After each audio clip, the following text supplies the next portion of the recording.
It is only whenever the lecturer said, okay, you are having test tomorrow, that is when we will now wake up at midnight and start reading. So I say it has impacted negatively. Though there are some informations also we get on the internet. There are some news we get on the internet, but as a student, I believe when you want to read, you have to read. When you are to read, you have to read so that it will not affect you academically. Thank you very much. Do you think social media has impacted the reading culture positively or negatively? Do people still bother to even read books? Most people don't feel like reading most book now because of the social media. Yeah, at least for me, that positively impact them, negatively doesn't impact them because most people are not like most students. They don't read their books. They don't feel like reading books. They believe in phone, one or two things. They devote more of their time on the phone. Some hardly read their book these days. But you also said positively. So what's the positive side? We'll get more information from social media. We'll have more information. We are educated through the social media. We can see what is happening around the world through the social media. It's a positive side of it. Thank you very much, sir.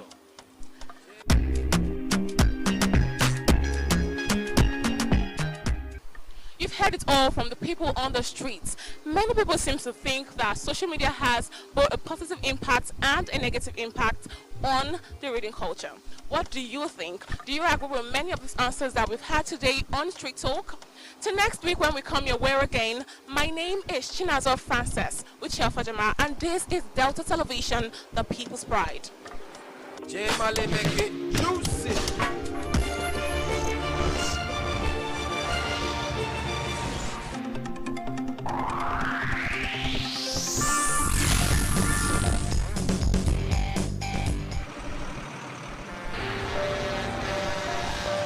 If tanker wey carry fuel fall or pipe wey carry fuel for underground burst, wetin you go do? You go begin bail fuel put for your bucket, or you go run comot far for where the fire go soon come. Na only small time you get to take this wise decision. Waka comot, no, that one no dey enough. Shift, no, that one no dey enough. Stay there dey gist and take pictures with your phone. That na madness. Run, yes, run comot. Yes, your life depend on wetin you do. The fire go come at once and you no go fit control am. Why? Petrol dey catch fire easily. Why? Na just small spark go start big fire. So no stay there dey think. Run comot quick to petrol. Take this advice. This informate na from Public Enlightenment Office, Delta Broadcasting Service, Asaba.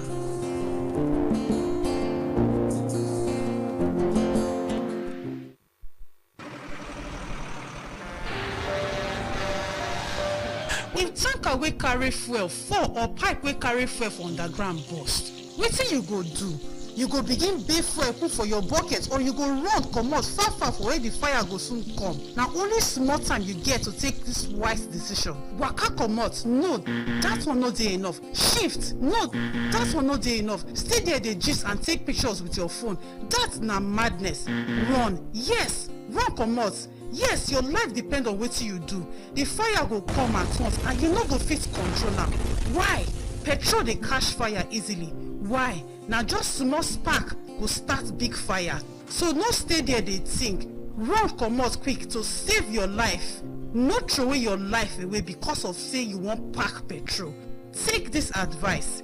This informate na from Public Enlightenment Office, Delta Broadcasting Service, Asaba.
want immediate halt to proposed hike in telecom tariffs. Nigerians to pay more for withdrawals as CBN increases ATM transaction fees. More stories. Just by the side of the fair to speak, Nigeria ranked 36th most corrupt country globally in 2024. I won't go on exile this juicing food prices through agricultural investments. This coming from the information minister. Finally, on the Nigerian Tribune, police lost 178,459 firearms as of 2018. This coming from the Auditor General's report, and we hope they find those rifles urgently. Next this morning is the Punch newspaper. On the Punch, we have the major headline. It says, Telco's tariff hike, reps demand reversal as new pricing begins. The writer says, lawmakers demand improvement in telecom services. MTN others raise data tariff. That's on page 31. At the top strip, PDP crisis. Wike allies sack BOT chair. Sean Ikimi panel. That's on page 2. At the bottom strip, INEC strategizes to tackle vote buying during Anambra governorship poll. Okay, that's at the bottom strip. And then Senate grills IG over 178,459 missing guns, alleged contract splitting. That's on page 44. Tension as police occupy Osun LG Secretariat over chairman's tenure. That's on page 20. The last headline, Makinde APC trade words over UCH power crisis. That's on page 28. All right, those are the stories on the Punches. I think that's the last one we'll take for the morning. We'll get back to the studio and have a little, how do they call that again, tete-a-tete. Blessing and I talk about these papers. Some of these stories are quite big, and we hope you go grab a copy of these papers so you can see them for yourself. Which one has gotten my interest mostly, even though I'm getting signals from my bosses to give it a wrap, so we'll move on to our next one. Ganduje firing back at Northern people saying, wait till 2027. I don't know why we're already campaigning for 2027, the next election, and hitting up this politics. We should calm down, actually. We should calm down, really. Truth is, let your work speak for you. Last week I had the Commissioner for Information, for Works, Rural Roads and Public Information come here, and he didn't want to talk about the next election. He was talking about the work being done. Let your work do your campaign, and that's why it's a democratic system of government, not you trying to set up cronies here and there and set up dialogues that are heated and you're chasing the oil fire around. Not a very nice thing after all. It just shows us what's the priority of our leaders. It's not what they are going to do for the people. It's about who's going to sit on that seat in 2027. That's the major focus. So election has started early in Delta State. At the national level, the electioneering process has started already. So Nigerians... Okay. And let's mind how we use our monies, whether we're going to withdraw monies from the ATM. The banks have told us to be careful how we spend, how we survive in a cashless economy or cashless policy economy. I don't know how we're going to do that, but we'll find a way as the monies have increased. Also, tariffs also have increased. We've seen it. MTN has already started theirs. We don't know how it's going to go. But when we come back on Morning Right, we'll have a conversation with a wonderful personality right here in the house. You notice I'm in a hurry because what's coming up next?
On several packages of Wednesday's edition of Morning Ride, we've had conversations with gentlemen and ladies talking about the development efforts of the governor of the state, my namesake, Francis Sheriff Oborewori, right on up from out, so that in the future, Deltons can stand out in whatever area or wherever area they find themselves.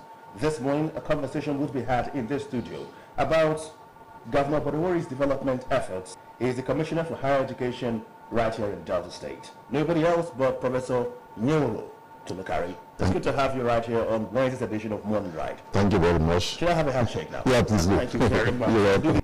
Led to the successful accreditation of courses in Delta State, and how will this momentum be sustained? I'll tell you, the governor we have now has very good plans for education, especially tertiary education in Delta State, And when I was appointed, we had several meetings, and one of the things we highlighted is the courses in Delta State, in terms of accreditation and also resource verification. So we allocate good amount of money, we may never be them to buy a lot of equipment and also hire staff, and sometimes decorate the building, have good offices. Because without good offices for professors and the rest, you can't be accredited. So there's good support from the Delta State government for the accreditation of all courses in all our tertiary institutions. And that's what they are doing well. And I will tell you the last accreditation results, I think most of the institutions that of polytechnics and took inclusive education. So the government funded them fully well. But going forward, with the number of students entering into the institutions, it now means that the institutions themselves will have to carry some of the burden of the funding. So it's not going to be 100% as usual. Now the government is taking nearly everything 100%, but going forward, profits they make from publishing only is more than $200 million. I mean, how much do we use to fund all the tertiary institutions in Delta State? It's not even up to that. So there's lots of ways they can make money. For example, they have part-time programs which they are running. They have part-time programs, and many of them are well subscribed, so they can generate a lot of funding there. They can also set up mini industries. They have consultancy. I know in Delta State University, DELSU, they have DELSU Consults. They have a consultancy, and they take contracts. And they can even build and do anything, so they can generate a lot of funding.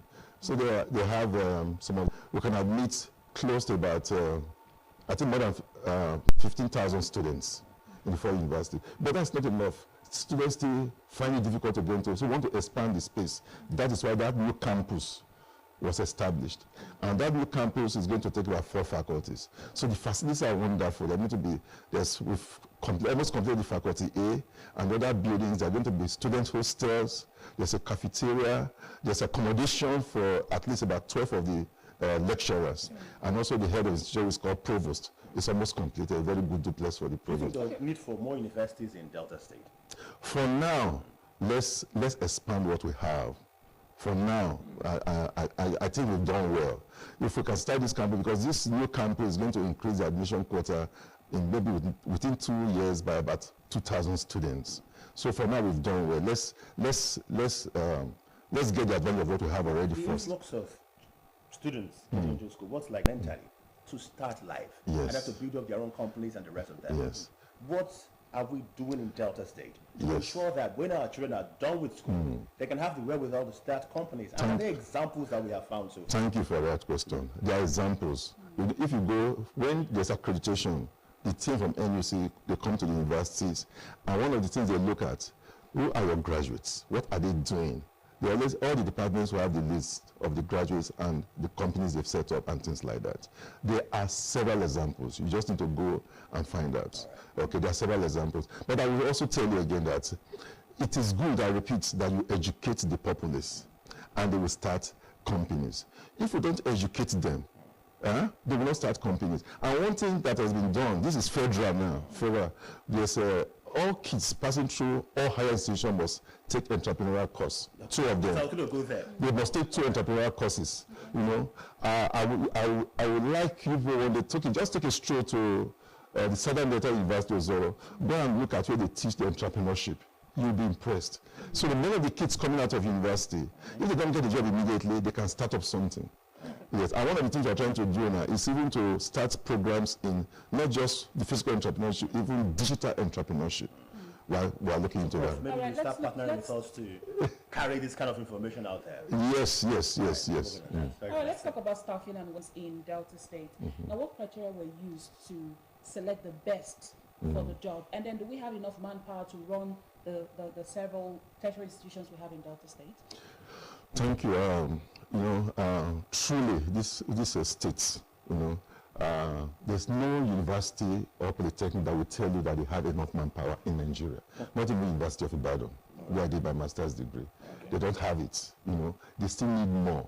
The more you have, the better. The NUC quota, for example, in the sciences, is 1 lecturer to 20 students, or 1 lecturer to 25 students, depending on the courses. So we don't have enough, and we need more. And when I resumed as a to recruit is one thing. To recruit the best is another. Yes, I will tell you. We are grateful to His Excellency that he has approved the recruitment of about 600 academic and non-academic staff in the tertiary institutions.